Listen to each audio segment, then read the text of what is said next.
Good morning, good afternoon, or good evening, depending on when you are listening to this podcast. But thank you once again for joining us for another Showcast. I am Ben Breck, bringing you this installment of the Showcast, installment episode 21. Adam and I had a whopping 3 interviews to recap and 2 movies to review during this particular episode. Adam first recapped his interview with director Will Eubank from the film The Signal, as well as did his review of the film. I did my review of the new sequel to How to Train Your Dragon 2. Definitely go and check out this movie. We both recapped our interviews with Jimmi Simpson from Netflix's House of Cards and Naturi Naughton from the Starz original series Power. We also talked about The Bottle Boys, Jonah Hill's apology on The Tonight Show, as well as Next Level News and Weird of the Week, plus a whole lot more. So be sure to check us out, www.nextlevelradioonline.com. You can find all the full interviews that we did there, as well as full reviews from the movies The Signal and How to Train Your Dragon 2 from both Adam and I on our new blogs on the site. Join us on Facebook.com/Next Level Radio Online. Send us a like there. Follow us on Twitter at NXT Level Radio. Be sure to subscribe to us on iTunes and YouTube. And also join us every Sunday, 6 o'clock Eastern Standard Time for another live edition of the Next Level Showcast. So now just sit back, relax, and enjoy this episode, episode 21 of the Showcast. Enjoy.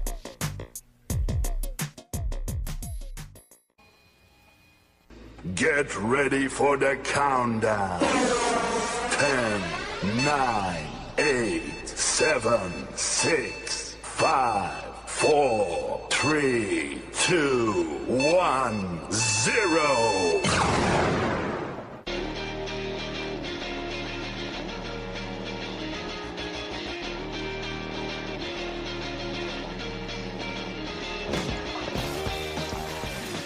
Good evening. It is Sunday, June 8th. It is time for another Showcast here on Next Level Radio. I am Ben Beck, joined as always by my co-host Adam Gorey. My window's being attacked by birds. I noticed. I kind of noticed that. It's freaking out for a Hitchcock movie outside my house right now. It's the birds. Joined as always by Adam, and apparently as never by our new co-host Lauren. our new fired co-host Lauren. Apparently, yeah. We made the announcement that Lauren was joining the show, and I don't think we've seen her since. Nope. She's run. She's turned around and run far in the other direction. You know what I think it is? I think she listened to the show. I don't think she has. No, she probably hasn't. We'll get her on eventually. I think she's having internet problems right now. So, who knows? That's what I was told, yeah. So, I think it's just an excuse. Yeah, much like we said last week, washing your hair. I think she was... Internet's not working. I think it's the fact that, like you said, she's never seen Star Wars. So she was kind of bored. Yeah, exactly. And I don't even really remember what the hell the conversation was the last time when we were talking about Star Wars. It wasn't Star Wars Day. We didn't have her on for Star Wars Day. No, I know. I don't know how it came up. I know we talked about the X-Men movie that day. So, I mean, that was probably, add that on top of Star Wars. Yeah, maybe that's what it was. To talk about. Yeah. Maybe that's what it was. I don't know. Whatever. It's not important. Thank you for joining us this evening. Once again, this is 21st, episode 21 of the Showcast. So lucky number 21. Which I think we're halfway through the year. And I'll tell you what, man, we have come a long way in just since January, since we started this. 6 months, yeah. 6 months, a ton of interviews. And Actually, 5 months, technically.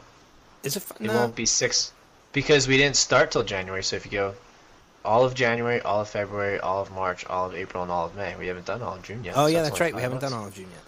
So even better. But I will freely admit at this point that I was wrong. I was wrong about something in which you were right. I was wrong.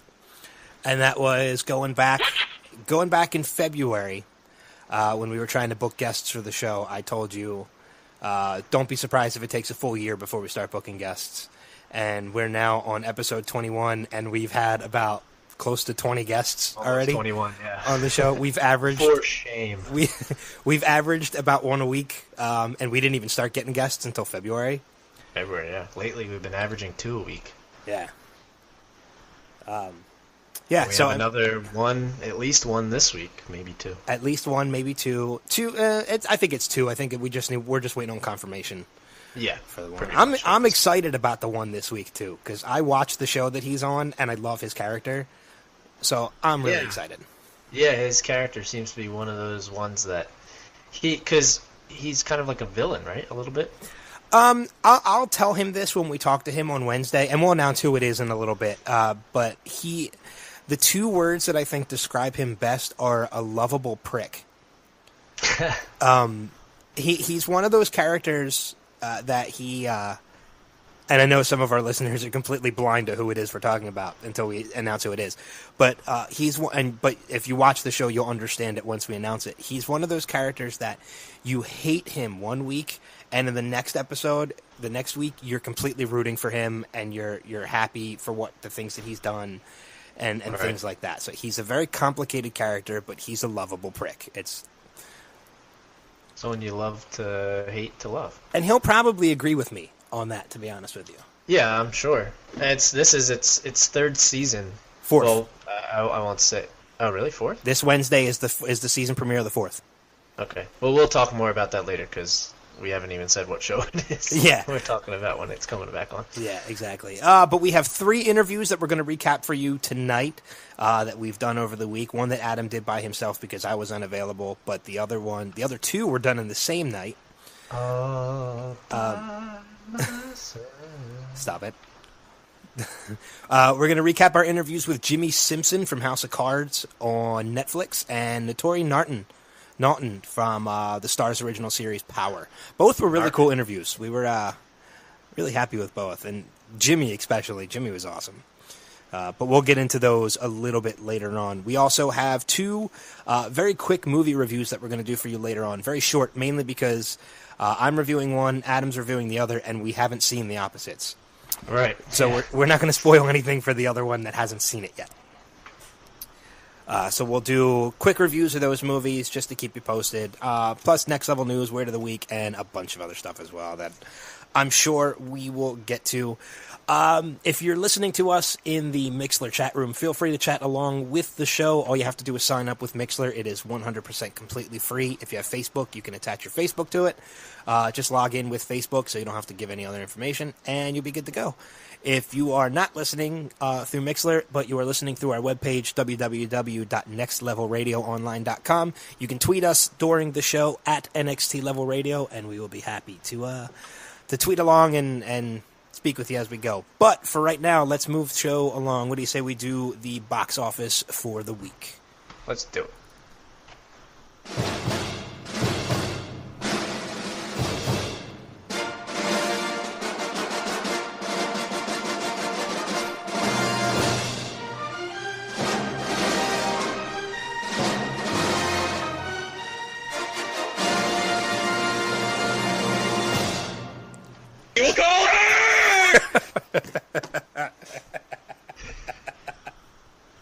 Oh my god, I love that clip. I'm sure that's going to get played a couple times tonight. I can't every wait. time.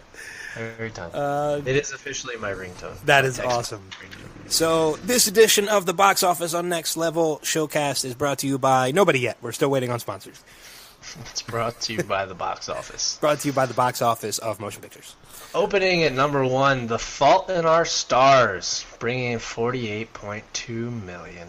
All those Shailene Woodley followers went to see that movie. Holding 83% on Rotten Tomatoes. Or sorry, 82. I think it was 83 like a half hour ago. When I'm you pretty checked sure. It went down. It says 82 now. It's dropping as we speak. That, like I said, it's opening week. Number 2, dropping back a spot, Maleficent, in its second week, bringing in another $33.5 million. Total gross so far, over 127 million in 2 weeks. I'm hearing some mixed things on that. Yeah, it's one of those movies either you're going to love it or you're going to hate it. I'm hearing some people say that it's absolutely fantastic. It puts a darker twist on the story of Sleeping Beauty. But I'm hearing from some other people that it literally is not Sleeping Beauty. Like, the only thing similar to Sleeping Beauty between Sleeping Beauty and Maleficent is the names of the characters, and that's it. Like, it completely changes the story. I don't even think all the characters have the same names. Well, that's right, because you saw it, didn't you? Yeah. Okay. Last week. Yeah, I haven't had the chance to see it yet. I probably will, but I might wait for Blu-ray. Yeah, and like I said last week, if you're really attached to the first or the actual the cartoon, you're probably not going to like it. So my sister saw it over the weekend. She said she loved it. You have to have an open mind. Better. Yeah, she said it was better than the original. Yeah. I don't know if I'd go that far, but definitely have an open mind going into it. Yeah. Opening at number 3, as we predicted, Edge of Tomorrow with 29.1 million. So not too bad for the new Tom Cruise movie. It's got an 89% on Rotten Tomatoes still, so I mean it's holding strong at that. Yeah, that's so I might actually think about seeing it. That's one of those ones that I'm actually hearing a lot of really good things about. Yeah, I might actually go see it because of that. We'll see. Yeah. Number 4 dropping back 2 spots in its 3rd week. X-Men Days of Future Past with another 14.7. Still almost at the 200 mil mark in its 3 weeks. It's at 189.1. Still holding into the top 5 though. Yeah, that's pretty impressive. I think it'll be there a couple. We'll get into that after. Yeah, I think one of the movies that's opening. One of the movies that's opening next week is going to open at number 1. There's no question about it. Yeah. Number 5, Million Ways to Die in the West, dropping back 2 spots as well, bringing 7.1 in its 2nd week. So that's also still in the top 5. Godzilla got kicked out of the top 5, and Blended got kicked out of the top 5. I'm not surprised. I'm surprised Blended was even in the top 5. Yeah, it's was in the top 5 for 2 weeks, which is very surprising. Yeah. Moving on to what's coming out this week, and this is why I think X-Men might get kicked out of the top 5. First, obviously, How to Train Your Dragon 2, which Ben saw over the weekend, and you will be able to hear his a little bit of a review on the movie in a little bit later in the show. I know it looks really good, and I know Ben liked it, so I loved it. Almost definitely go see it. So good. I'm sorry, what was that? I said it. I said it was so good. I knew that's what you were going for, too. As soon as you were like, sorry, what was that? Also coming out, and this is the other movie, 22 Jump Street, with the sequel to Channing Tatum and Jonah Hill's first. Highest rated tested comedy Sony has ever done. Really? Yes. It is and out of every comedy Sony has done, which includes the first 21 Jump Street, 22 Jump Street is the highest rated tested movie Sony has ever tested. Wow. Well, if you needed another reason for those two to both be in the top 5 next week, How to Train Your Dragon currently 100% on Rotten Tomatoes, 22 Jump Street currently a 97% on Rotten Tomatoes. It's a big week next week. I think a couple movies are going to get bumped. 2 really good movies, yeah. Also coming out, Hellion with Aaron Paul and Juliette Lewis, drama thriller about a motocross and heavy metal obsessed 13-year-old. Increasing delinquent behavior forces CPS to place his little brother Wes and his aunt Jacob and his emotionally absent father. I haven't really heard anything about it, but I do like Aaron Paul. I've never even heard of it. Yeah, I haven't. Me either. But also coming out with a new Guy Pearce movie, The Rover, which I haven't heard much about either. I think I've heard of this one, but yeah, I haven't heard much about it. Yeah, I don't think either of them will break the top 5. And then finally, another movie that we will be talking about a little bit later, as I had the chance to speak with the director, Will Eubank, from The Signal, which will be coming out this weekend. That one is starring Brenton Thwaites, Lawrence Fishburne's in it, which I'm a huge fan of his. Morpheus. Sci-fi thriller. What's that? Morpheus. Yes, of course. And it's funny because, he had done a lot before The Matrix, but I was only 12 when The Matrix came out. So I mean, that movie was really my introduction to Lawrence Fishburne. Yeah, I think I was a junior in high school when that movie came out. Yeah, if I was 12, you were probably 47. Shut 37. Shut up. I knew it. I knew it. I am not that much older than you. Yeah, only a 50% right now on Rotten Tomatoes for The Signal. The other 2 aren't on there, but 94% of the audience want to see it, so I mean that's positive. Yeah, I rely more on viewers' ratings than critics' ratings anyway. Yeah, so we'll see how that fluctuates next week. Which is actually kind of kind of hypocritical for me to say, because I'm trying to become a registered reviewer on Rotten Tomatoes. You don't believe yourself. So I won't be believing myself. I'll be relying more on myself than myself. It's kind of weird. You're totally unreliable. Yeah, my rating will become unreliable when it comes to Allow myself to introduce myself. But that does it for upcoming box office. Awesome. Moving on to my end on Blu-ray and DVD being released this week. A couple. First off, Jack Ryan Shadow Recruit, starring Chris Pine and Kevin Costner. Chris Pine taking over as the new Jack Ryan character. 50.5 mil at the box office, 56% critics rating on Rotten Tomatoes, 58 for the fans. So it's pretty consistent as far as the rating goes on that one. It's a rent. I like some of the other Jack Ryan movies.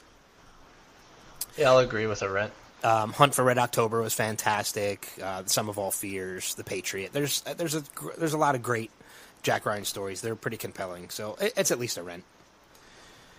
Another one, Non-Stop, with Liam Neeson and Julianne Moore. This is that one where he was the Secret Service agent on the plane. Okay, yeah. I was thinking of a train for some reason.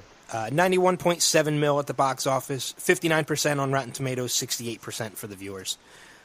So pretty close. It'll be another rent. I think Liam Neeson's a badass. So I'll give it a rent as well. I'd probably, if I had to choose between the two, though, I think I would see Jack Ryan Shadow Recruit. I would first. too. Yeah, I would too. And just worth noting, just because I'm a fan of the show, also coming out this Tuesday on Blu-ray, because I'll be picking it up. It will be an absolute buy for me. The full series of Cosmos, A Space-Time Odyssey. That finishes up tonight? Yeah, the season finale is tonight. Series finale is tonight, because there won't be another season. It's just going to be... Yeah, because it's just a miniseries or whatever. I think that miniseries has been fantastic. It has been so compelling. Neil deGrasse Tyson, who I would love to get on the show one day, it just has such a delivery when it comes to the scientific stuff that he's talking about. Oh, yeah. I'm sure that show has pissed off a lot of religious fanatics who believe that the Earth is only 6,000 years old and all that other complete bull. But, because he obviously has not only gone on to, talk about how the Earth is millions of years old, but he's going on to show about the evidence of proving it. Right. In which a lot of these religious fanatics. Yeah, unfortunately, they weren't doing a radio tour for the show, so we weren't able to get him on. But if we were ever able to get him on, I would definitely ask him how he enjoys riding around that little spaceship all the time. That would be awesome, yeah.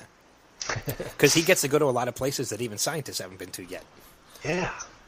So what's it really like on Mars? He'll write another book. He's written a couple. I actually have one of his books, and it's fascinating. I was a big science person in high school and in college and things like that. And a lot of the stuff that he talked about in Cosmos, I knew because I had learned it in high school and college. But just his delivery of it and with the way it's presented, it made me feel like I was learning it for the first time all over again. The show has been so compelling, and I will be definitely buying this series when it comes out on Tuesday. Even though I've seen every episode, I just can't wait to go back and rewatch them all. I haven't, so I'm definitely going to watch it when it comes out. Yeah. But that is all I have on my end as far as the box office goes. So we're going to head into our first break, but before we take that break, we want to remind you about our big summer contest that Next Level Radio is doing right now. We'll give you the full details about that a little bit later on and how you can earn a chance into that or another chance, in some people's sakes, another opportunity to earn a chance into that contest a little bit later on in the show really tonight. Confusing. Sorry. We'll tell you how you can win another chance into the contest during the show. That's better. Better? In the meantime, while we're on our break, check out our webpage, www.nextlevelradioonline.com. Follow us on Twitter at NXTLevelRadio, and be sure to check us out and send us a like on Facebook, facebook.com/nextlevelradioonline. So we are going to take that break, and when we come back, we'll go over some interviews, we'll go over some movie reviews, Next Level news, and such, but we will be back in a few minutes, so stick around. This is special.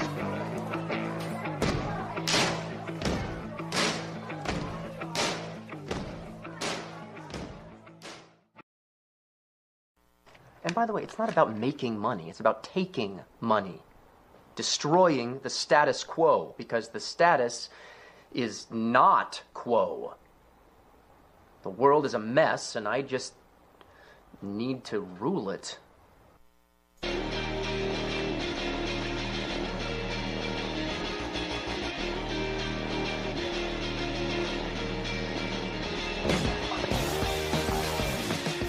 That was a little Neil Patrick Harris clip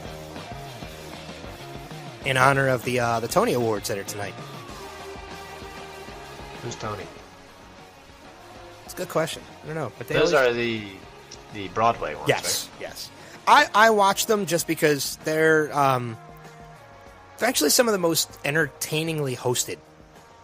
Because it flip flops. The hosting. Is he hosting? No, he hosted last year. The hosting duties seem to flip flop between him and Hugh Jackman, who's hosting this year. Oh, okay. So I like Hugh. It seems to. I do too. They're both fantastic hosts for the Tonys, just because they've both done work in musicals and things like that. I think Neil Patrick Harris should host everything. Yeah. Just because I'm not going to disagree with that. He's so good at it. I just think he should. He should host everything. It's just the way it is. I agree. So, but you had the opportunity. I said you. I was talking about the animal. You. There was one that walked down my sidewalk. What? I don't know. There you go, confusing again. I know. Speaking of views and animals, I went to the Lehigh Valley Zoo yesterday. A little spontaneous zoo trip, which was really fun. There were no ewes, but there were ostriches and emus and stuff like that. Wait a minute, hold on. How was that, by the way? Really fun. Yeah, it was enjoyable. Is that really? That can't be true, is it? Andrea just posted in the Mixler chat room. They're premiering X-Men the musical. Oh, That's because of Les Mis. Oh, Hugh Jackman. She thinks everything Hugh Jackman and Russell Crowe are in now are musicals because of that movie. I bought that for a minute. They did Spider-Man, so who the hell would have known? Yeah. It's X-Men the musical. I can't believe you bought that. For like...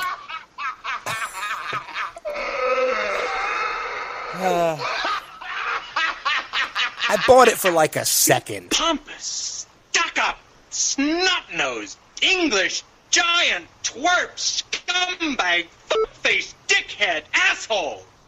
I bought it for like a second. Sure you did. That was a little harsh just because I believed the comment your wife made. Jesus. Never believe her. Come on. Yeah. But anyway, you had an opportunity to see a movie that I didn't get a chance to see because I was kind of tied up. But you got a chance to see the movie The Signal, which is releasing this coming week. You actually got to see it a couple weeks ago, though. I saw it like almost a month ago. Yeah. Like it was 3 weeks ago, I think. And you got to interview the director, Will Eubank. Yes. Yeah, that was the next day. So I saw the movie Thursday. I interviewed him Friday because he was in Philly. Not that it was an in-person interview, but... But you did get to meet him, though, because he was at the screening, right? Yeah, I briefly got to meet him and take a picture with him after the screening, yeah, because he did do a Q&A after the screening, which is really cool. And, obviously I was able to bring up some of the stuff during the interview about the Q&A, but not too much because a lot of the questions, involved a little bit spoiler stuff into the movie. Yeah. So, I mean... Q&As sometimes are things you kind of just have to be there. So that's actually kind of the cool thing about being there, is that it's stuff you're only going to hear at a Q&A. Yeah. I've gotten a chance to attend a few Q&As, and they're depending on who the person is they're interviewing, they're kind of fun. So, yeah, exactly. You but yeah, so the movie's The Signal. What? No, I was just going to say, what did you think of the movie? Oh, yeah, it's a sci-fi thriller starring Lawrence Fishburne, Brenton Thwaites, Olivia Cook, and Bo... Jackson? No. Oh. I don't think he's doing... Because Bo knows movies. Bo does know movies. No, it's Bo, and not Bo Bridges either. That would be cool, though. Bo Knapp. That's his name. He was in Super 8, which is crazy because he's, if you've seen Super 8, they're all little kids, and he's quite a bit older in this film. Yeah. And not very recognizable. But it gets off to, I don't want to say a slow start, but it's like an intriguing start because it kind of takes a completely different turn about a half hour or so into the movie.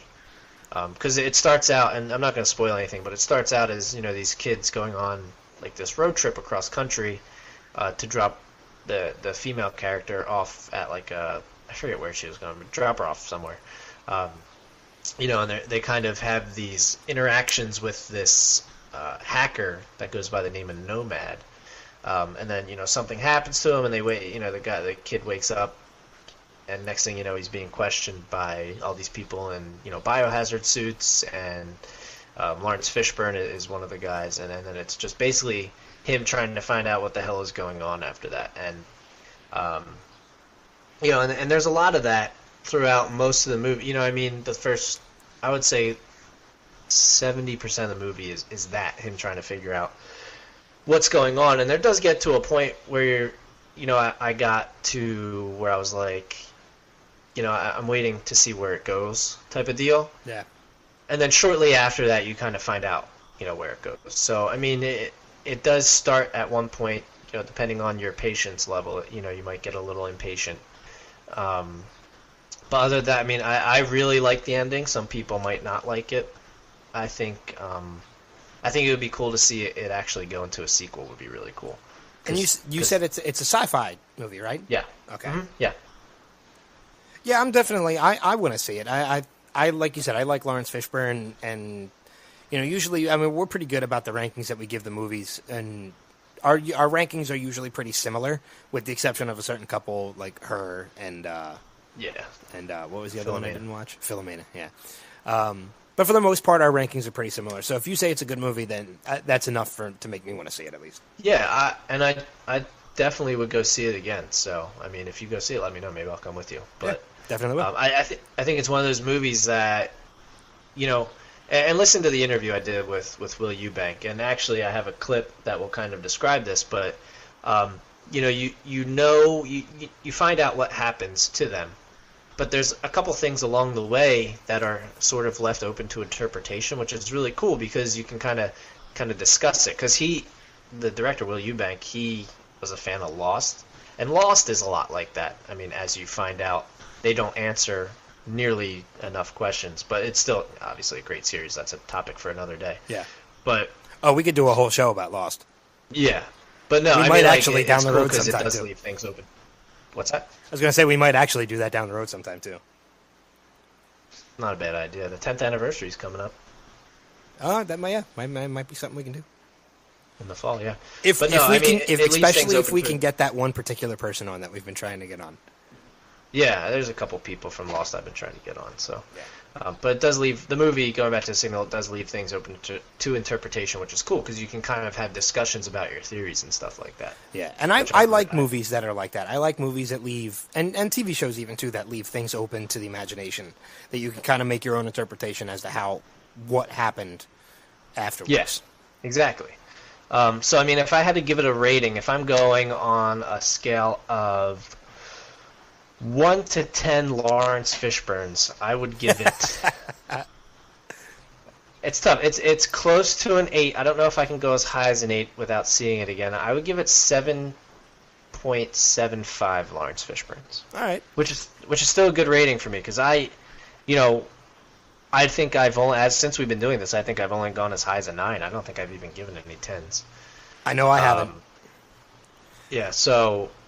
To get a 7.75 is actually pretty good. Are you going to do a full review on our website? Yes. Yeah, okay. I will be doing that this week.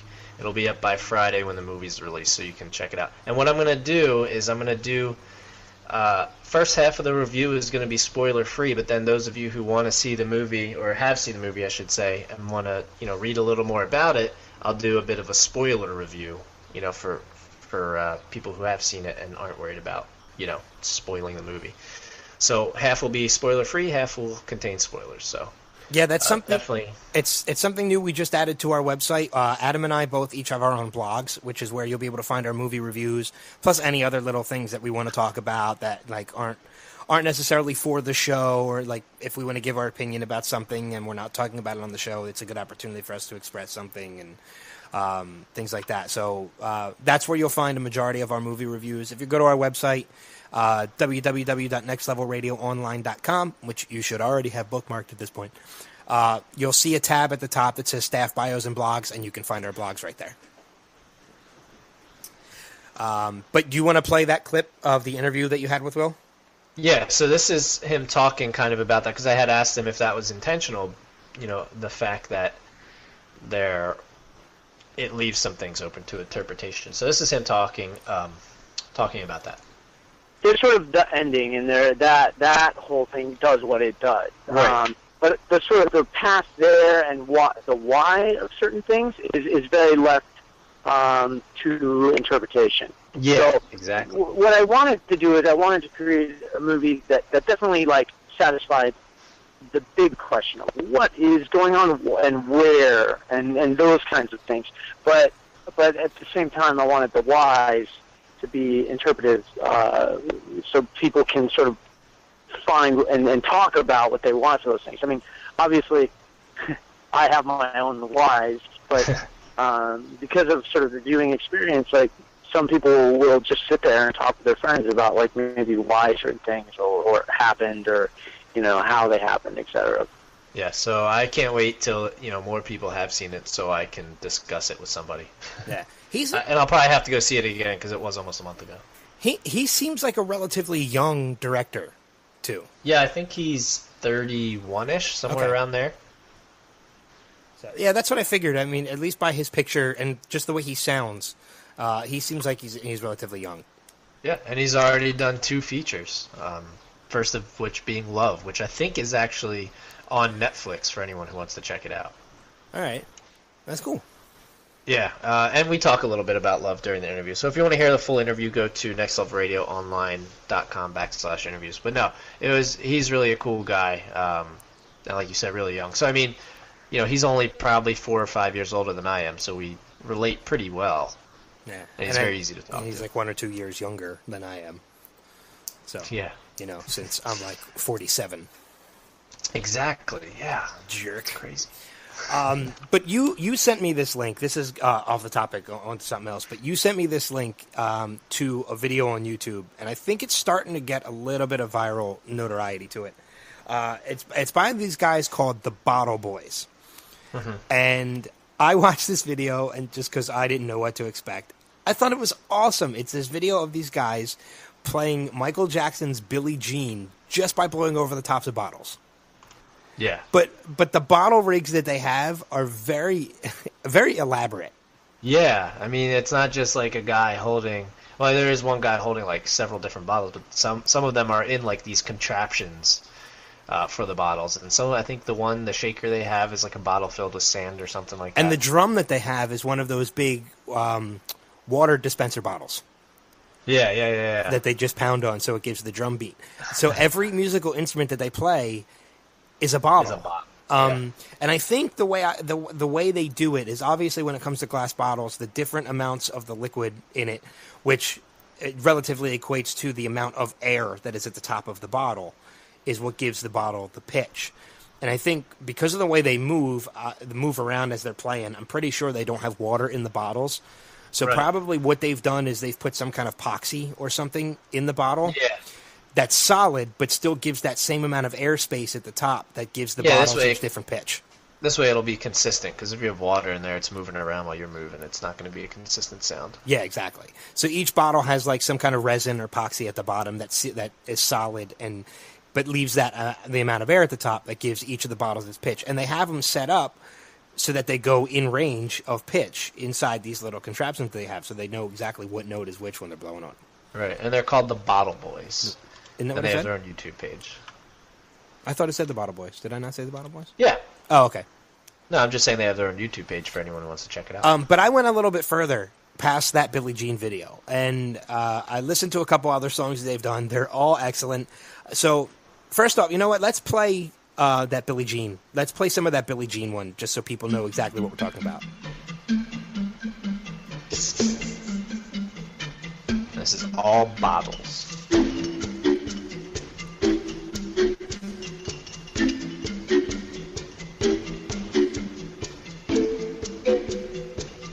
So far, already awesome. Yeah. Oh yeah.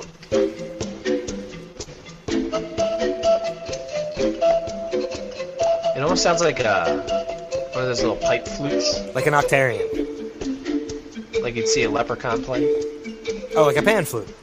Yeah. Well, that's the way they have the contraption set up. Yeah. It's almost like a that's pan right. flute. Yeah.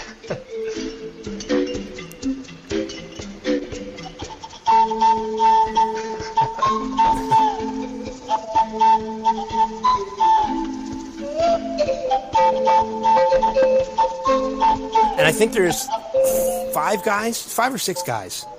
Yeah, something like that. Yeah. But I mean, and you can hear the shaker going. And a little vocal. Yeah. But I grabbed a couple more of these. And I want to play them, or at least have you play them, to see if you can, to show you like how good they are with these. I want to see if you can pick up on what some of these songs are. Okay. And anyone, excuse me, anyone in the Mixler page, you can play along. Type your guesses. I'm not going to look. I'm not going to look at the Mixler message board. I'll let Ben do that. Yeah, I'll keep an eye on it. Maybe see if anybody gets it before I do, which is a good possibility. But yeah, go ahead and play. I marked them down since I sent them to you. I marked them down as, I think, 2, 3, 4, and 5. One, or two, three, Mystery Clips 1, 2, 3, and 4. Yeah. Yeah.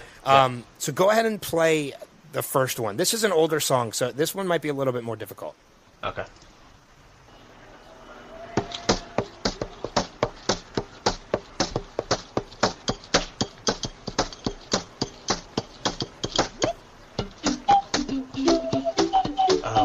Walking on Sunshine. There you go. It's Walking on Sunshine.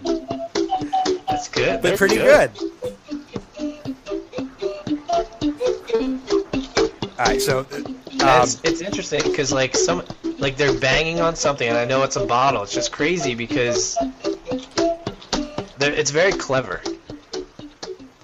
Oh, the whole process is pretty genius. Yeah, very. Okay, you want me to go on 2? Yeah, go on to the second one. I'm pretty sure you'll get the second and third ones. So these are pretty easy.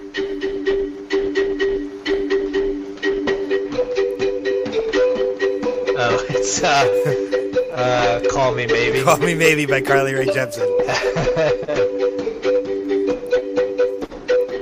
Maybe for the third and fourth one, if I get it, I'll tell you when I know what it is, and I'll let it breathe for a minute so anyone at home playing along can see if they can figure it out before I spoil it. Yeah. Let me let this one play for a second. They are dead on, man. They're really good. It's so. I think the only way I won't know is if it's a song I don't know. Yeah. You know what I mean? Yeah, Like that's how good they are. Yeah, because they're good enough that they can distinguish it. All right, let's go on to. Yeah, I'm really a fan of this one. I really like this one. All right. Oops, hold on. That was the same one.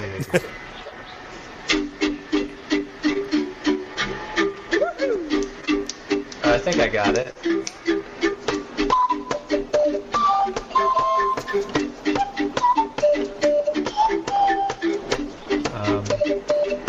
I know it. Come on.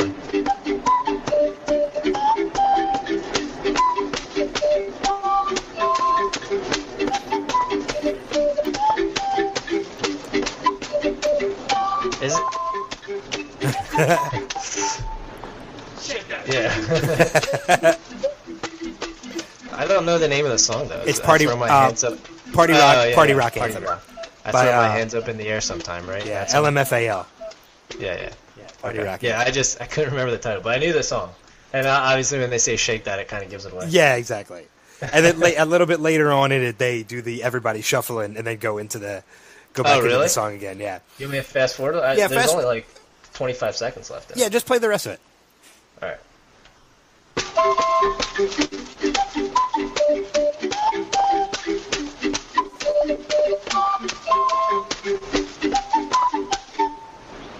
Every day I'm shuffling. And I think some of these are recorded outside, so you could tell but they're not meant to be like studio versions. These guys are just doing it for fun, obviously. Yeah, because these are taken off the video. Like it's not off an MP3 or anything. Yeah. This last one though is a medley. There are 8 pieces to this, and they're all in order. so they don't get mixed up. I want to see how many of these you can get. 8? There are 8.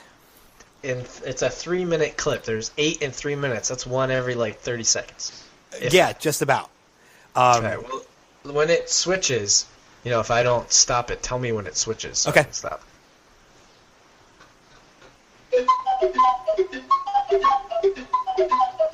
Oh, I know it. What's that? This is the first one. Yeah. That was the first. That was the first one. That was Super Mario, right? No. No? No, that was Pac-Man. Oh, I knew it was some game. I could tell it was some video game. Damn it. And now you'll know what the rest of them are. Are they? Oh, they're all video game Yes, medleys? they're all game medleys. Zelda? Yeah, no. No. And this one's really good, too. Yeah, it is. And I recognize it. It's an old Nintendo game, isn't it? Yes, it is. And it's not Zelda. No. Freaking A, man. Jeez, what is it? I'll give you a second. It involves falling blocks. Tetris? Tetris. Oh, you know what? Maybe I always played Tetris on mute, but I definitely recognize it. That's still Tetris. Yeah, it'll go into the next one in a second. Oh, that's Mario. That's Mario Brothers. Do they have... I guess you don't need to tell me. Are there like more than one Mario? Because there's more than one song in Mario. No, there's only just the one from Super Mario Just Brothers. the one, okay. Because I would love to hear the... dun-dun-dun-dun-dun. That's awesome. So that's 3 now? That's 3. Alright.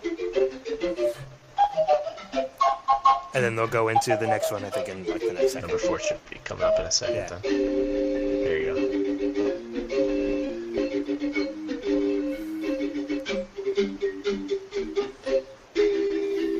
Zelda. That's Zelda. There you go. Yep. The classic Zelda, too. Yeah. Still the Are best. is this all one video? This is all one video. Wow. And they're doing it in an arcade, That's cool. which is the best part. This is the next one, right? Yes.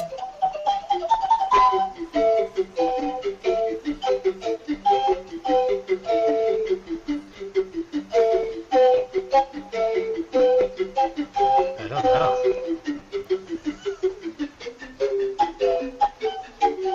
Does anyone in the chat room get it? Not so far.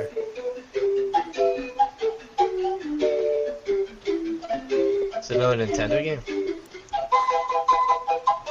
This is all still the same one? No, pause it. That's the Okay. next one. I was gonna say, that almost sound like Gilligan's Island. No, that's the next one. No, the last game was a Sega game. Sonic? Yes, it was. It was Sonic the Hedgehog. Really? Good call. Interesting. Okay. I must have always played that one on mute, too. Now, this next one is a little bit more difficult because it's not a game that I played. Oh, okay. I probably didn't play it either then. Actually, the next 2 were games I haven't played. Okay. And this is it. Or maybe this is still Sonic. Gilligan's Island. That's kind of funny. Oh, no, this is the next one. Okay. Yeah. Did they move That's on? it. That was it of the Okay, next one. geez, that's That was a short that was Pokemon. Oh, okay. I played that on Game Boy, but again, I must have had the volume turned down. I don't know. Yeah, I don't know. Now, this next one that it went into is another game that I never played, but I know is very popular. And then it'll go into the last one, so we might as well just play it out. Okay. Because I don't know if you'll get this next one either, because I'm pretty sure it's a game you haven't played.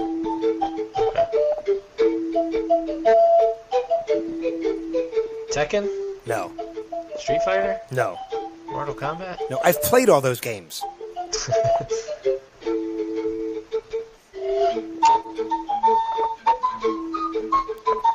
I'll just tell you, because you're never going to get it. It's World of Warcraft. It's World of Warcraft. Oh, yeah, I never played that game. Now, however, the last one, you should be able to get. Okay. Metroid.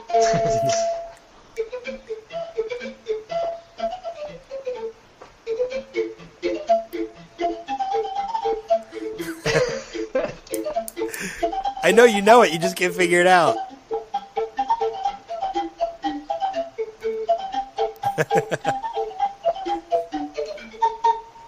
And that's it. Yeah, I don't know that one. It's Angry Birds. Oh, freaking Angry Birds. Yeah. I haven't played that in so long. So. But yeah, those are really good, though. Yeah, they are. They're really good. And if anybody listening wants to check them out, you can just go on YouTube and just look up the Bottle Boys, and they have a full website with a bunch of different ones that they've done. They've done they have a hip hop compilation on there cool. with like the Breaks and Sugar Hill Gang and stuff like that. It's really cool. Yeah, it is really cool. I was gonna pull that one, but I just decided not to. So yeah, you should have. Yeah, I know. I should have just pulled that one too. All right. Guess. Did you want to do your How to Train Your Dragon? Or do you want to wait? No, I can wait till the next break to do that too. I did send you another clip though, that I think we could probably touch base on real quick. Okay, sure. There's before we hop into next level news. There's apparently there's a big thing that happened over the past week concerning Jonah Hill and some racist remarks that were made. I'm not exactly sure what exactly the remarks were. I don't know if it's even been posted online what exactly the remarks were. But he did the classy thing that he should have done, and that anybody who does something like this should do. He apologized, and he apologized. Not only did he apologize, but he explained the situation and why things were said and what was said, or why the things that were said were said.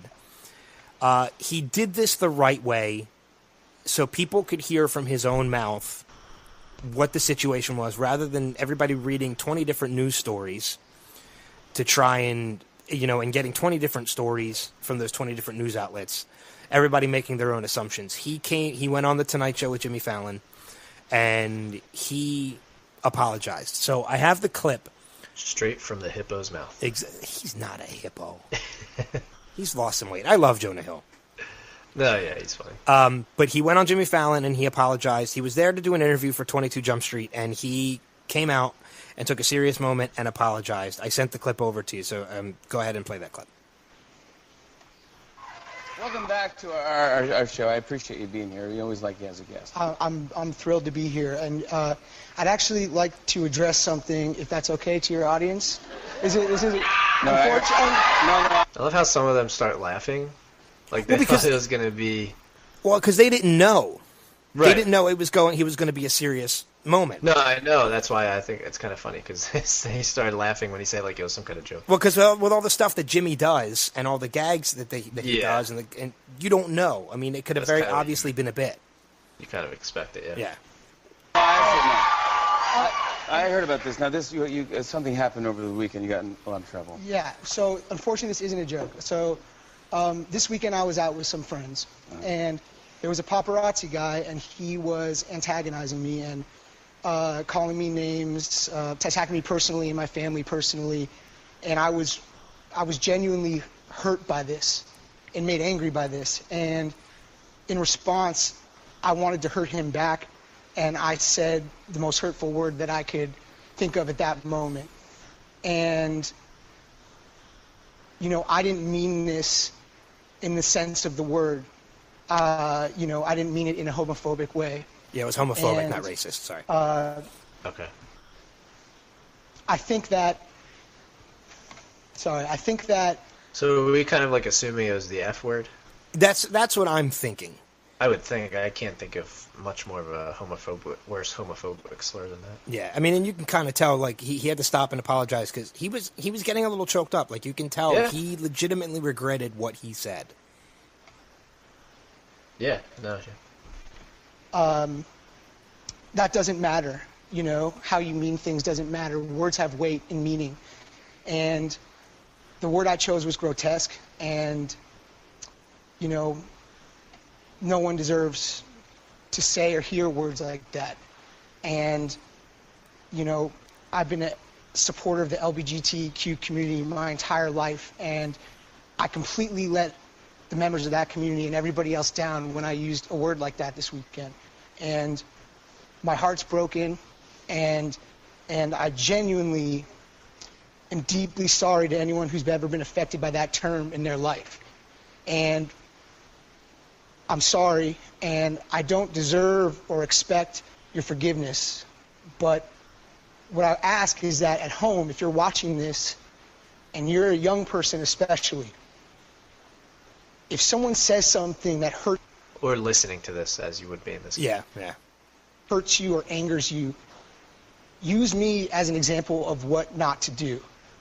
And don't respond with hatred or anger, because you're just adding more ugliness to the world. And again, I'm so sorry. I appreciate you actually being sincere and saying that. Yeah, I know I'm usually funny and stuff, but this wasn't funny. It was stupid, and I deserve the I'm going to get for it, you know? Yeah. Well, no, that's good that you came out and you And Jimmy makes came a out joke. and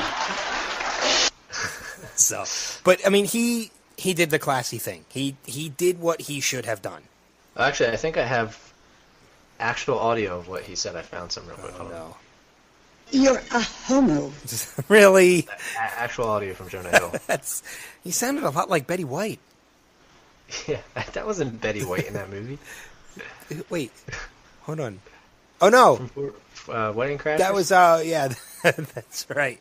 I don't remember that lady's name, but I know. Yeah, No, I don't know her name either, but yeah, it wasn't Betty White. Yeah. But she actually does kind of sound like Betty White. Yeah, a little bit. So, but I mean, he did the right thing. He came out. He apologized publicly. He didn't issue a statement or anything like that. He made his apology known. And he did it on the right venue because he knew it would be seen, and it would be seen by a lot of people. And it would be online on YouTube and things like that. And he did the right thing. That's really all I can say. Yeah, took care of it before, he didn't wait till his PR people put together a statement. Like many people wait and wait and wait. He, squashed it right off the bat. And by the way, Ellen Albertini Dow is who that lovely piece of audio was given to us by. Oh, okay. Also in The Wedding Singer, old lady? Yes, she's the piano player. She sings Sugar Hill Gang at the end of the movie. Yeah, she's actually been in a ton of movies. Oh yeah, she's a great character actress. She's been in a ton of stuff. Totally off topic, but what she deserves her her little mention. Yeah. But what do you say we hit the next level news? Sure. Once I find it. This is Next Level News.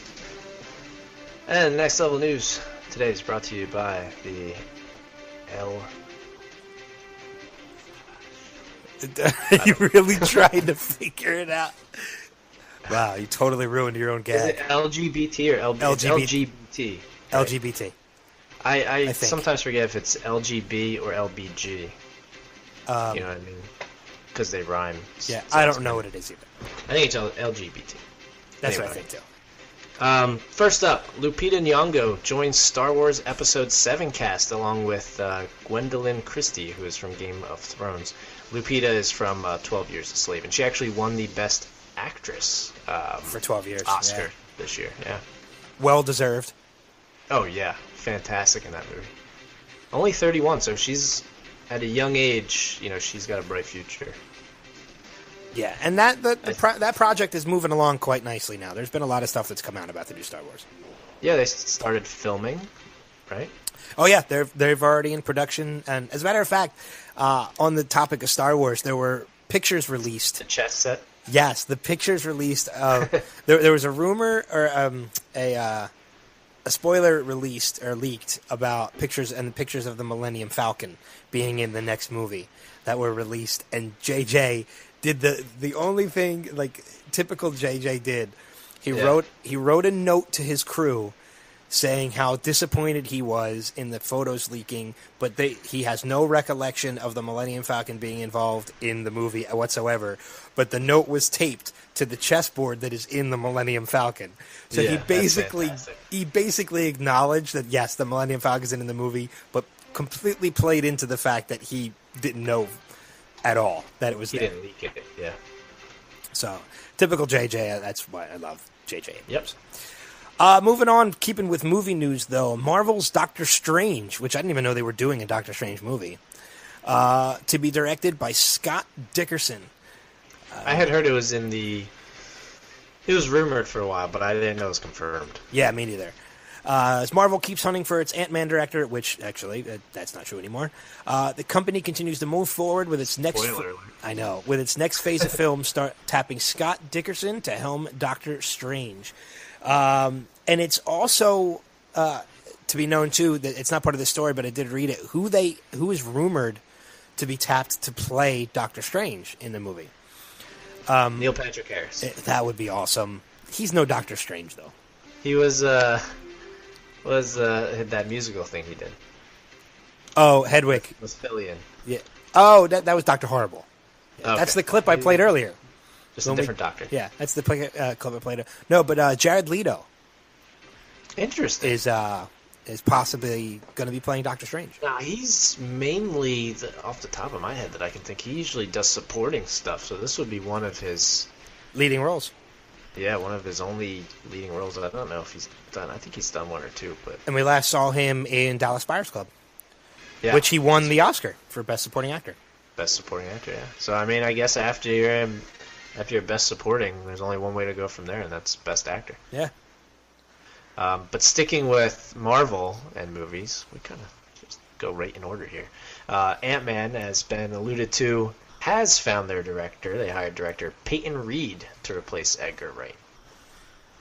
When is Peyton done? Because I'm not familiar with the name.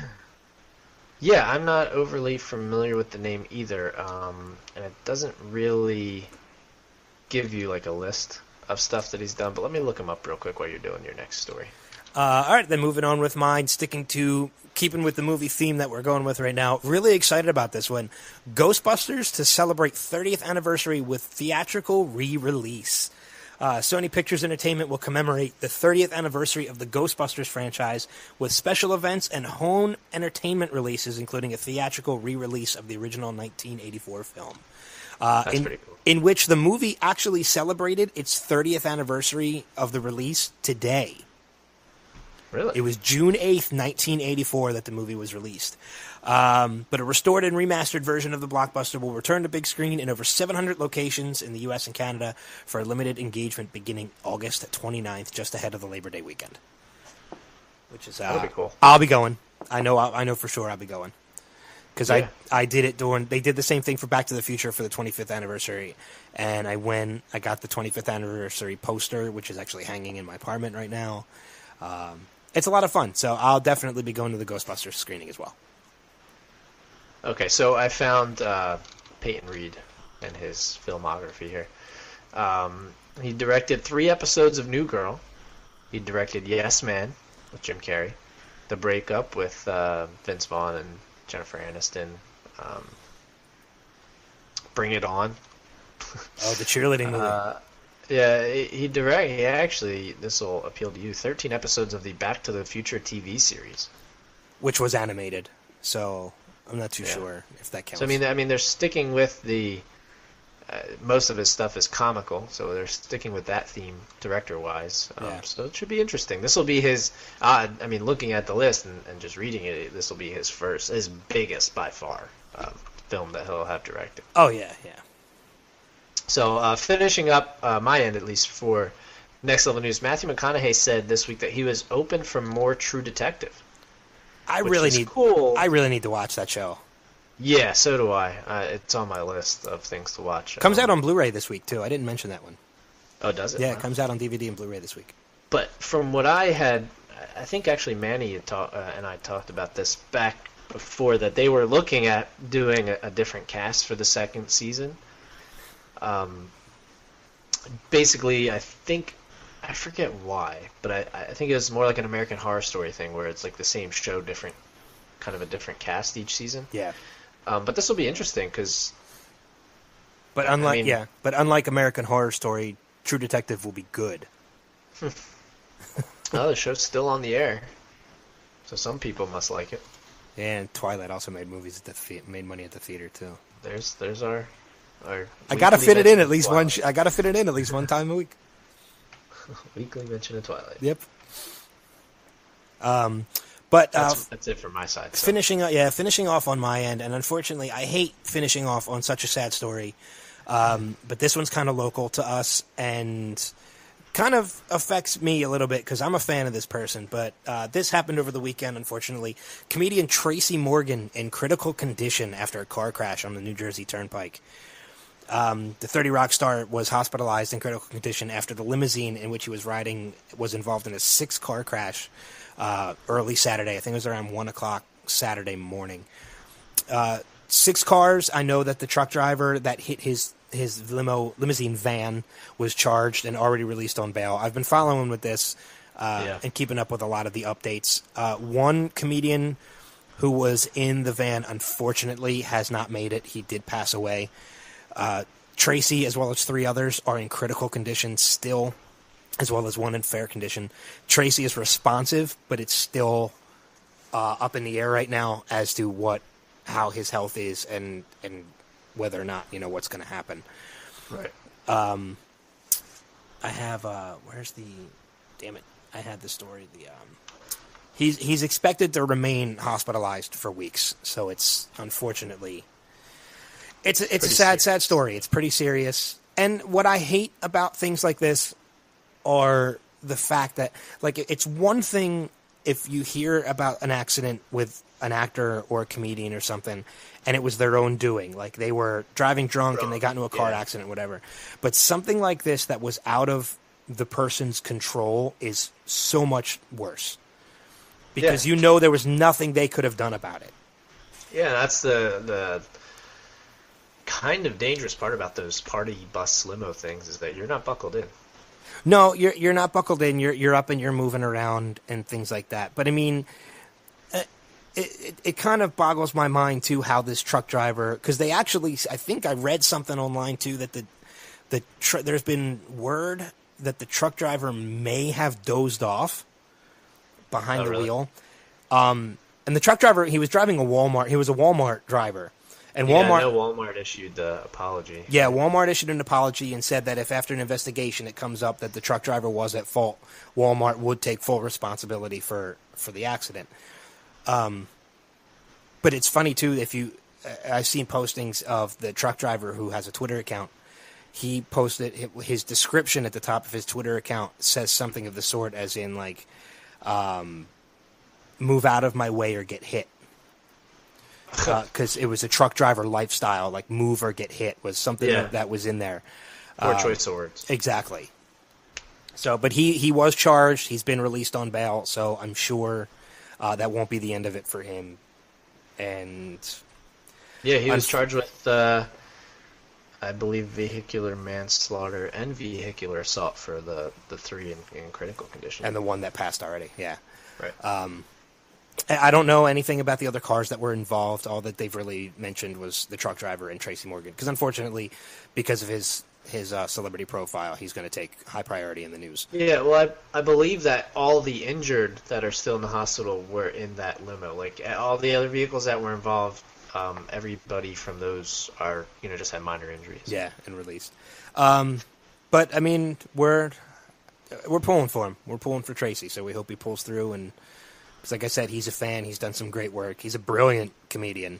As crazy as he seems, I've heard interviews with other people who said that his craziness it's all part of his act. He's actually very brilliant and extremely funny behind closed doors. He's just a genius and the nicest of guys.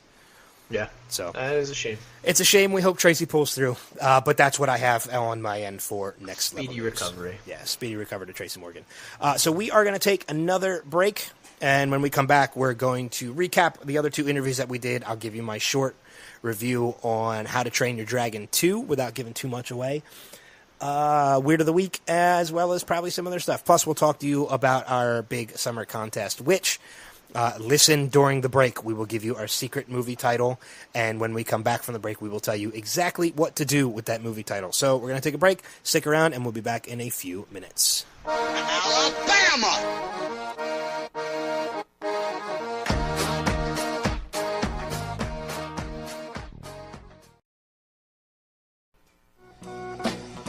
It's easy when you play with a bunch of rejects and fat kids, Rodriguez. Shut your mouth, Phillips. What'd you say, crap face? I said you shouldn't even be allowed to touch a baseball.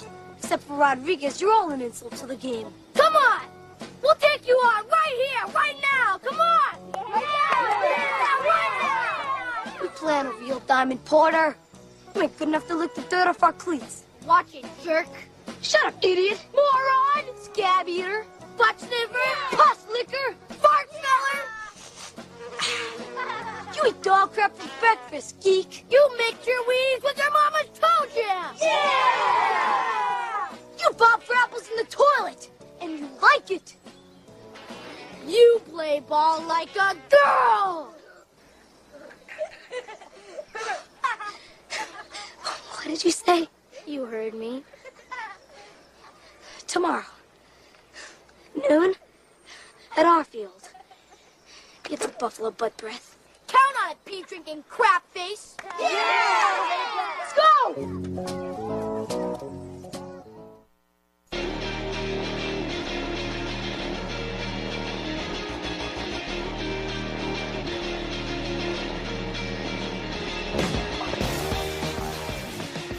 You play ball like a girl. Little clip from The Sandlot. It's baseball season, so I figured I'd play a baseball movie clip. It's like almost always baseball season. It's just that it's like hockey. Yeah, half of the year is baseball season. Then hockey, it's almost always hockey season. I think hockey only has maybe like 3 months off. 3 or 4 months. It takes up the other like 8 months of the year. Yeah, they're all pretty long. Which I'm fine with, because I love hockey, and I love baseball. And yes, not to offend women, but there's nothing wrong with playing ball like a girl. Kind of. There is in the MLB. Yeah, there's no crying in baseball. I know that much. No, there's no crying in baseball. If there's anything Tom Hanks taught me is there's no crying in baseball. Sorry I had a fight in the middle of your Black Panther party. You know what I learned from Tom Hanks? That Peas and carrots. Life is like a box of chocolates. Life is like a box of chocolates. Because you never know. Anyway, so you want to tell us speaking of chocolate, how was How to Train Your Dragon 2? That's not about chocolate. Oh, I'm sorry. That was one of the worst segues ever. Well, I'm waiting for How to Train Your Dragon 3, Peach Dragon. No. There is, however, going to be a How to Train Your Dragon 3. Yeah, I know. The writer and director of the movie have come out and said that it is going to be a trilogy. And let me tell you... Enter the Dragon. Going into my review... I'm ignoring that comment. Dragon Soup for the Teenage Soul. Good. You're so retarded. Going into my mini review here, I'm not going to go into too much detail. The writers and director of How to Train Your Dragon 2 have set the bar very, very high for the third movie. I honestly did not think, as great as the first one was, I did not think it would be possible to surpass it, and they did it. The sequel is better than the original. The story moves. There's emotion. There's heart. I personally, by the end of the movie, I wanted a dragon. I wanted to be a dragon rider. I kind of thought that way after the first one. And I still... Oh, it's even more so after the second one. When you see... They give them, like, characteristics that you would have from, like, a dog. Yeah, and it's even more so in the second one. Okay. Well, yeah, because everybody has a dragon now. Everybody has a dragon in this one. The movie takes place about 5 years after the first one, in the town of Burke, where everybody has a dragon now. Dragons and humans living together is pretty much the way of life now, at least in that village. Right. Vikings have dragons. Almost everybody on the island has their own dragon. The town of Burke has changed to accommodate for the dragons. And along comes a dragon wrangler who is building a dragon army. And it's pretty much how they handle that situation is what the movie is all about. But the movie is... His mom's in it. Yes. Well, I'm not giving any spoilers away. That's not a spoiler. It's in the previews. I know, but I'm just not mentioning much of anything else. Well, I'll mention it because I haven't seen it, so that's not a spoiler. All right, there you go. The cast is phenomenal. Again, it's the same cast from the first one. Jay Baruchel, America Ferrera, Gerard Butler, Craig Ferguson, who is great in the movie. I love him in the movie. Kit Harington joins the crew from Game of Thrones fame, as well as Cate Blanchett, who plays, as you said, his mother in the movie. Spoiler. I know. A couple other new cast members in the movie, but the movie was fantastic. I can't wait to see it again. It surpassed the first one. It is at, like you said, currently at a 100% on Rotten Tomatoes. And to give you my review, I have never done this before. I've never given this rating before. You want a drum roll? If you don't mind. Sure. 10 out of 10. What? I've never given a movie a 10 out of 10.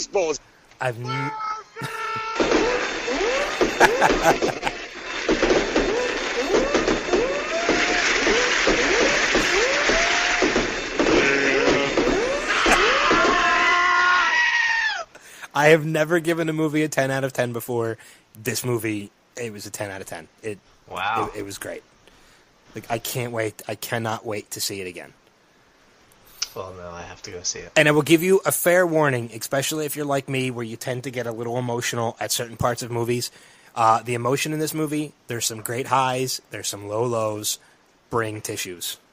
Too much! Because there were a couple moments in this movie that I got choked up. Wow. So, and it's not necessarily from bad. I got choked up from happy, and I got choked up from sad. So, bring some tissues, be prepared. There's a lot of emotion, there's a lot of heart, and the story is just fantastic. 10 out of 10. So opens up this Friday in theaters. 10 out of 10 dragons. Yes. I assume. Okay. And for Ben's full review, go to our website. That's right. I did a full review on our website. It's already up on my blog site. Just go to nextlevelradioonline.com, click on the staff's bios and blog site, and you'll find it right there. So it's already up. And you'll find it on our Facebook page, too, facebook.com/nextlevelradioonline, because it was posted there as well. It's a link to our website. And Andrea, afraid to see it from a guy that gave a 10 out of 10 to a movie that liked her. Shh. You'll like it. Believe me. I'm sure it'll be good. Yeah. She liked the first one, so. I love the first one, so I thought it was really good. The first one is really good. Yeah. I love Jay Baruchel. So do I. I think he was great in This Is the End. Yeah. Which I actually watched with you guys. I brought over to your house. Oh, yeah, that's right. We watched it over there. I liked him in Sorcerer's Apprentice with Nicolas Cage, which is a good movie. Oh, yeah, that's right. I forgot about that one. I think that's an underrated movie. I agree. I completely agree. I really enjoyed that movie. But moving on, we did two other interviews this week. We did two interviews this week. The one that with Will Eubank, Adam had actually done a couple weeks ago, almost a month ago. But we did two back-to-back interviews on Tuesday this past week. And the first one was with Jimmi Simpson from House of Cards, and the other one was Naturi Naughton from the Starz original series Power. Which one do you want to recap first? We'll do Jimmy, I guess, because he was the first of the night. Really? I'd rather do Naturi, because I think we can go into more. Naturi. I think we can go into nothing against Naturi. She was an absolute sweetheart, but we can go into more about Jimmy. I knew you were going to say that. Yeah. So, all right, we'll do Naturi Naughton first. We'll do Naturi Naughton first. She, which Power premiered yesterday on Starz. Which you've seen. I haven't had an opportunity to see it yet. It's good, man. It is good. And it's the executive producer is 50 Cent, as we talked about in the interview. But no, the show is good, man. It has good character development. It's got drama. It's got a little bit of action, a little bit of humor. The cast, is really good. I actually really like the cast, even though I didn't recognize every single person. Yeah. I thought it had a really good cast. So, but she was really a sweetheart. She was a lot of fun to talk to. She was a little late, but I think it was more of a miscommunication with yeah, they thought it was at 7:30 instead of 7:00, which really led to one thing that we kind of regret. But we'll get to that when we talk about Jimmi Simpson. Yeah. But you have a clip from the interview. I have a couple. Yeah. This first one was basically it's about the show. It's about her character kind of being a wild card in the show. I think my character is definitely unpredictable and can definitely come across, like a wild card. She is not what you would expect. She's not the typical wife who's kind of in the dark and doesn't know anything about what her husband is doing, because she's been a part of that world. She's been, helping him build his drug empire. To be honest, Tasha is like, to her, she feels like their Bonnie and Clyde relationship is what she loves about their connection. I think that she's unpredictable, and as the story grows, you're going to see some stuff that she does that shows how powerful she is as well. She's definitely a power player as well. Yeah, she makes a good point. I mean, a lot of women in some of the shows are, the characters, I should say, the female characters. In the shows, they are very, take a seat and they're along for the ride. Her character, you can tell just by the first episode, is not like that. Yeah. I need to check it out. I've read a lot of good things about it since we've talked to her. And I think you can still watch it free on Stars. Even if you don't have Stars? Yeah. Oh, okay. Yeah, I don't have Stars. Last week, at least, you could. I think it was still up as of, today, but double check. All right, great. I'll have to check that out. Yeah, it's definitely something I want to see. Yeah. No, I mean, I recommend it. And, earlier this year, I had talked to Carolina Guerra from Da Vinci's Demons, which is a Stars show. So, I mean, they're putting out some good stuff, Stars. I mean, the premium TV has become, I mean, I know it's been pretty big ever since The Sopranos and stuff like that on HBO, but I mean, it's becoming even bigger. Yeah. And they're putting out good material. Yeah. Yeah, the networks usually do a lot of good shows. Yeah. Exactly. Stars, HBO, Showtime. Showtime had Dexter. Or was that? No, that was Cinemax. No, Showtime. Was it Showtime? Yeah. Showtime has like Dexter, Nurse Jackie, things like that. HBO. I think Stars had Spartacus too. Yes. Yeah. Spartacus was from Stars. HBO's obviously got True Detective, True Blood. They got everything. Game of Thrones. Newsroom, Game of Thrones. Newsroom is fantastic. And unfortunately, there's only one more season left. Game of Thrones is great, which is leading up to the finale next week, which I think True Blood starts the week after. So, Stars is putting out some good shows. I like some of the network shows that are out there. Yeah, definitely. I do have one more clip. Her talking about film versus TV, which you had asked her about. I love film. I love, the process of making a movie, and doing all of those films that I've done was pretty special and made me a stronger actress. One thing I will say about television, which I've been delving into more in the last couple of years with the Playboy Club, Mad Men, and now doing Power, I feel like I enjoy the idea of a character growing episode to episode. Television gives you life after, as opposed to in the film, when it's done, it's done. The lifespan ends for the character, and you kind of have to resolve it all. But what I like about television is that you don't have to wrap it all up, in 2 hours and, or an hour and 30 minutes. You have the chance to see how this character makes a lot of adjustments, how she grows, how she digresses, how she falls. So I think that's really interesting to see. Television uses a really long line as opposed to just a short journey. Yeah, I mean, she's done both. She did Fame, Notorious, yeah, for film, and then she's also done, like she had mentioned, she's been in The Client List, she's been in Playboy Club, and now Power. Even was in an episode of It's Always Sunny in Philadelphia. Yes, like Jimmi Simpson. She's also an East Coast girl, Jersey. Another thing she had in common with really Jimmi cool Simpson. To talk to, though. Yeah. But speaking of Jimmi Simpson, we also got the opportunity to interview him earlier that night on Tuesday. And, as Adam had said, been from, the list goes on and on. Breakout Kings, currently House of Cards, Breakout Kings, Always Sunny in Philadelphia, Psych, Knights of Bad Aston, which is one of my personal favorites.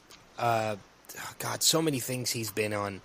Date Night. White House Down, Abraham Lincoln Vampire Hunter, which I haven't seen yet. It's okay. He's in it. I own it. but he's in a ton of stuff. And we were really looking forward to this interview. We were supposed to speak with him a couple months ago, but he unfortunately had a motorcycle accident. Well, he had the motorcycle accident before that.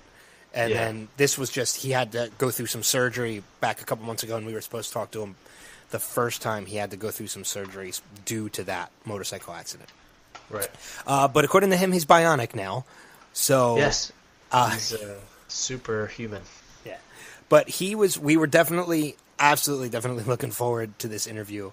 And the thing that I regret, and I don't know if you share the same regret about this, is when Adam and I conduct interviews, we usually, when we speak to their people, or their representatives, they give us a time frame that we have with the interview, and we always adjust our interviews to that time. And we were told 15 minutes with Jimmy, which was perfect because we were going into our interview with Naturi Naughton at 7 o'clock, and our interview was at 6:30 with Jimmy. And we always just confirm that with our interviewee before we go live on the air. And with Jimmy, we asked him, is 15, 20 minutes okay? And he turned around and he told us, actually, you could have as long as you want. I have nothing to do. Yeah. And essentially, I kind of was really bummed by that because we could have talked to him for an hour. And yeah, I don't know that we try and keep the interviews a little, not short, but like not too terribly long because it can be tough for you to listen to it for the full hour like we've done with a couple other ones. But I mean, we easily could have talked to him. I mean, I think we got 20 minutes with him. We could have gone. We did, but where the regret comes in is that we ended the interview when we did because we thought we had our Naturi Naughton interview at 7. Yeah. Which ended up not being until 7:30. So it was a lot of time that we could have spent with Jimmy that we didn't get an opportunity to because of the miscommunication. But that happens. But the cool thing about it was, though, and this kind of makes up for it, is that off the air, Jimmy was actually very friendly and said that he really enjoyed talking to us and he would love to come back on later. So we will definitely have Jimmy on later on down the road. Yeah, without a doubt. I have 2 clips for him as well. This one is kind of House of Cards related, which Ben needs to start as soon as possible. His character really comes in the second season, Gavin Orsay. He's a hacker, kind of not hired by the FBI, but almost like blackmailed by the FBI, kind of. And anyone who's seen this show will kind of understand what I mean. But this first one is about the time frame for giving spoilers for a show like House of Cards, which is stream only like other shows like Orphan Black and so on. I think 2 months is fair to everyone. 2 Okay. months is fair. I mean, because you can't expect everyone to binge watch, even though it's kind of written so well. You just really want to know what's happening. It's not even like a cliffhanger situation. It's just you want to know how the story progresses, and so you can binge watch. Some of us have lives and work and families, and so you've got to spread it out over some time. So I think 2 months is fair. All right, so technically I can start talking about it, Ben. You've already been talking about it, so it wouldn't change I can anything. start giving stuff away. I can tell you who dies.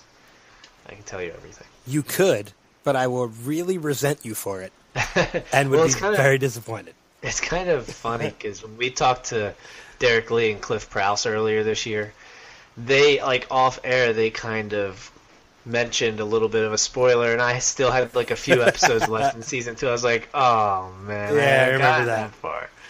But he's dead on. I mean, it's not even with this show, with House of Cards, it's not even necessarily with cliffhangers. I mean, you just want to find out what happens. Like, a lot of shows will give you the cliffhanger, like, oh my god, I can't believe that just happened. Yeah. You know, what's going to happen. But with this, there's so much story and there's so much development, you just want to see what's going to happen next. I will tell you what. I will commit to House of Cards right now. Give me 1 month to get caught up.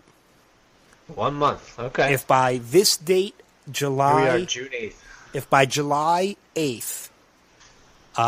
actually, what is that Sunday for the show? The show would be July 13th.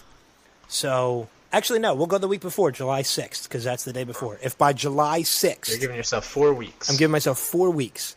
So by July 6th, you can say whatever you want, and if I have not watched it, it is my fault. Okay. Sound Cool. fair? Yeah. All right. That sounds pretty fair. All right. Good. That's the deal then. Listeners can attest to that.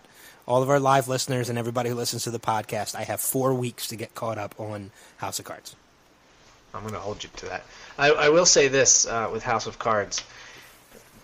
They have no shame, man. I mean, they've killed off a few characters, and I won't say who. And I think three or four. I can't remember off the top of my head, but they've killed off like some pretty main characters.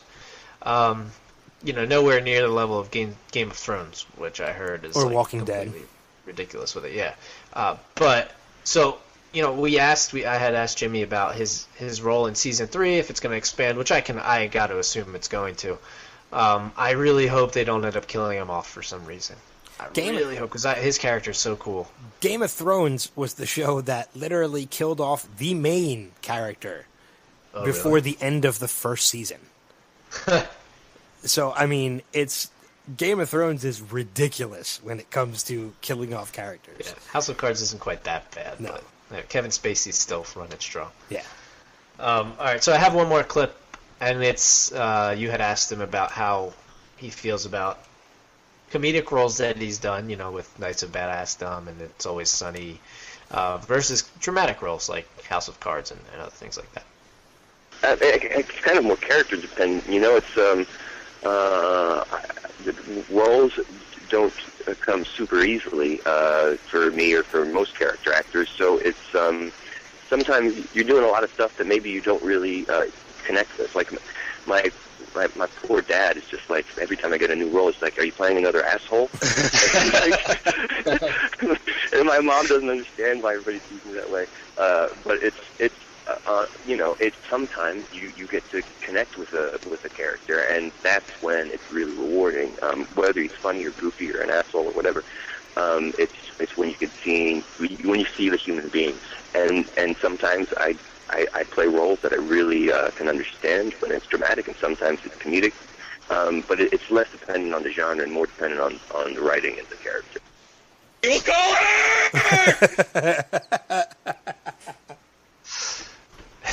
That, of course, from It's Always Sunny in Philadelphia, where he plays. Oh God, I love that clip. Every time, man. Every time.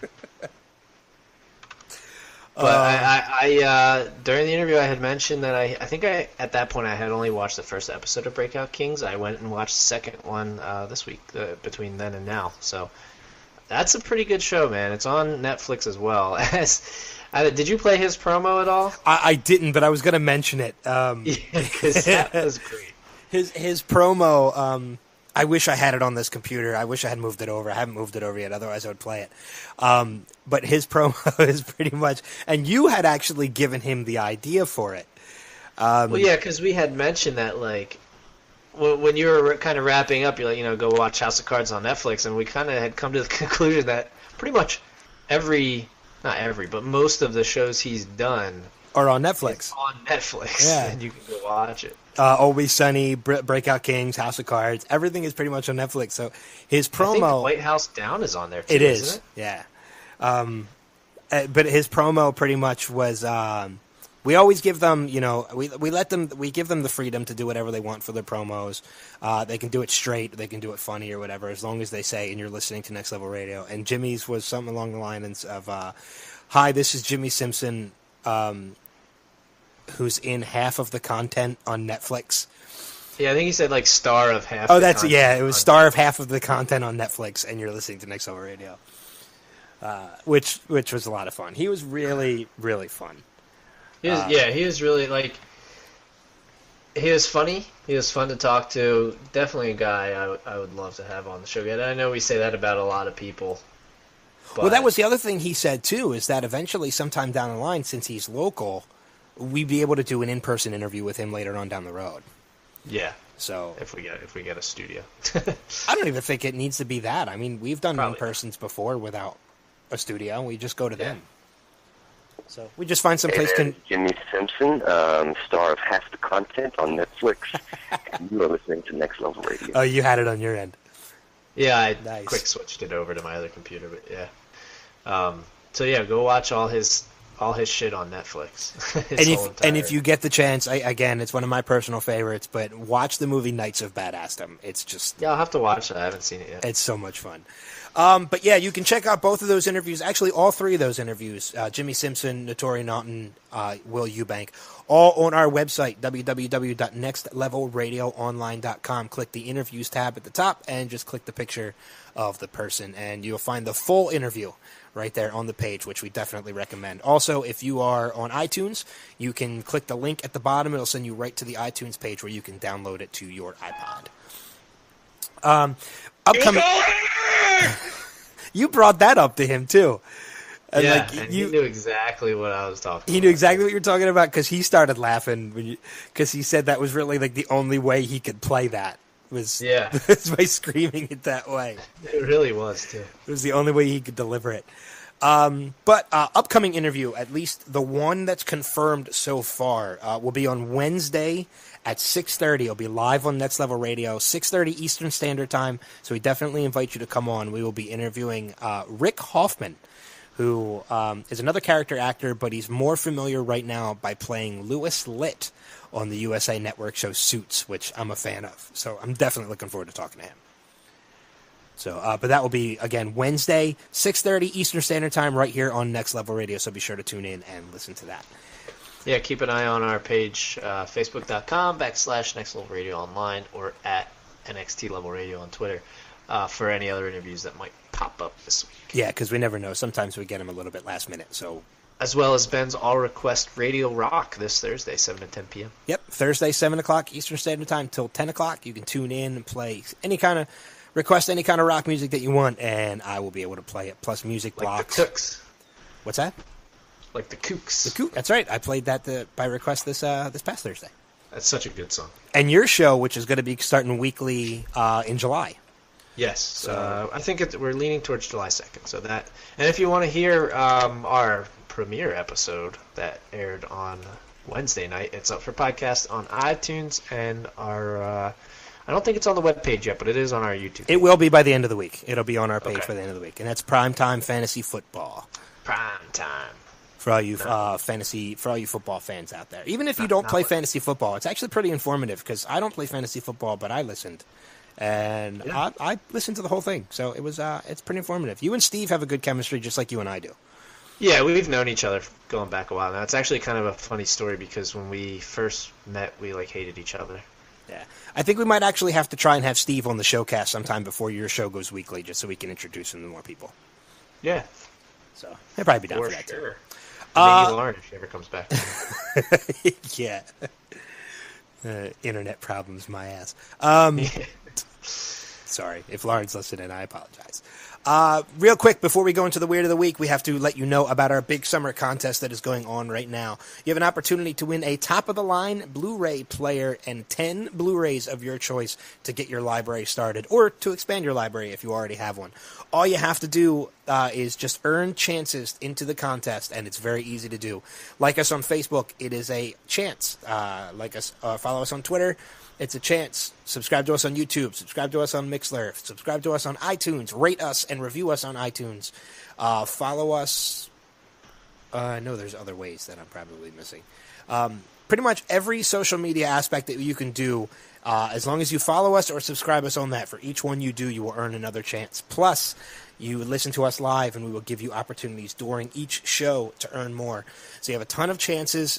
10 of opportunities to earn chances into the summer contest. Here's the catch. The contest runs until August 31st. So if by August 31st we are not up to 750 likes on Facebook, nobody will win anything, unfortunately. You have to get us to 750 likes on Facebook before anybody wins anything. But as long as that happens by August 31st, then somebody's going to win. So it's pretty simple. But what do you say we go in? Good day, sir. What do you say we hit the Weird of the Week? And now the Next Level Showcast presents the Weird of the Week. And tonight's Weird of the Week is brought to you by Primetime Fantasy Football. Coming your way weekly in July. First, on this week's Weird of the Week. A town's entire police department quit. This is out of Unionville, Michigan. Unionville has its own school system, flower shop, and bar, but a police department is now missing in the Tuscola County community. Apparently, it was a very small, there was only a 2-person police department, but both of them quit, sent in their letters of resignation, and now that town does not have a police department. So I assume with something like that, I guess the state police would pick up the coverage area. Either that or a neighboring town. Yeah, kind of interesting, though. It said, let me see here. I thought it said in here why. I guess he was upset to learn that both the town's that this is one of the residents was upset to learn both of the town's officers resigned last week. Officials said the former officers turned in resignation letters, citing irreconcilable differences between them and the village council. So that's what the issue was there. Interesting, though. Yeah. I can't say I've ever heard that happening before. This one's interesting. It's a little visual, so we might have to put it up on our website. Okay. Otherwise you can just kind of Google it. Korean Spider-Man has an erection and pisses people off. This is obviously out of Korea. It's like a sculpture of Spider-Man on top of this building, and he completely has a boner. Oh, it's a statue. I'm thinking a guy in costume. No. Since last year, the Lot Shopping Center in Busan, South Korea, has been home to a Spider-Man sculpture by artist Yoon Suk Yoo, which is kind of interesting. Yoon Suk Yoo. It's a rather unusual, somewhat amusing sculpture, as Spider-Man clearly has a boner. And there's several pictures, and you can see it. Less amusing is the fact that Spider-Man sculpture was erected over the shopping mall's playground and rest area. You said erected. It sure did. I'm sure they put that in there on purpose. I'm sure they did. But yeah, it's over a shopping center, or a shopping mall, a playground, and a rest area. It's on a playground. That makes it worse. That's so But bad. that is it for the short version of Weird of the Week this week. Gotcha. All right, we are getting ready to wrap things up for the night. But just to recap a couple things before we do, one, make sure you check out our webpage, www.nextlevelradioonline.com.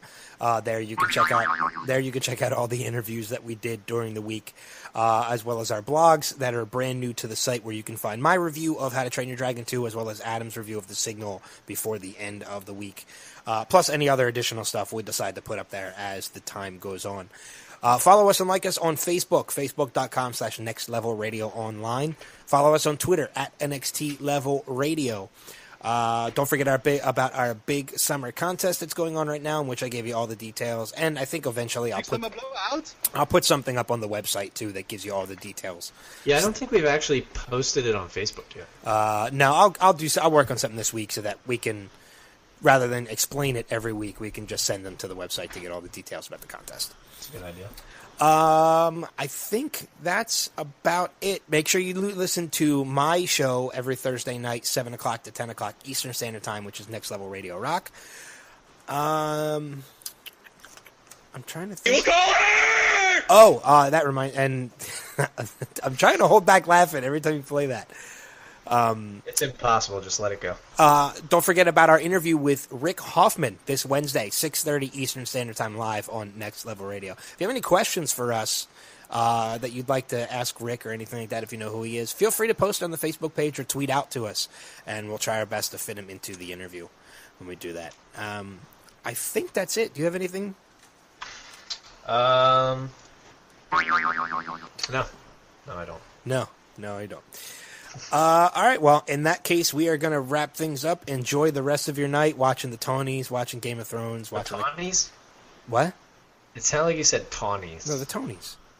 I know, just the way I heard it sounded like you said Tawnies. You can watch the Tonys. You can watch the Game of Thrones episode tonight. You can watch Cosmos series finale tonight. All things that I want to watch, and I have to juggle which ones I'm going to do, so...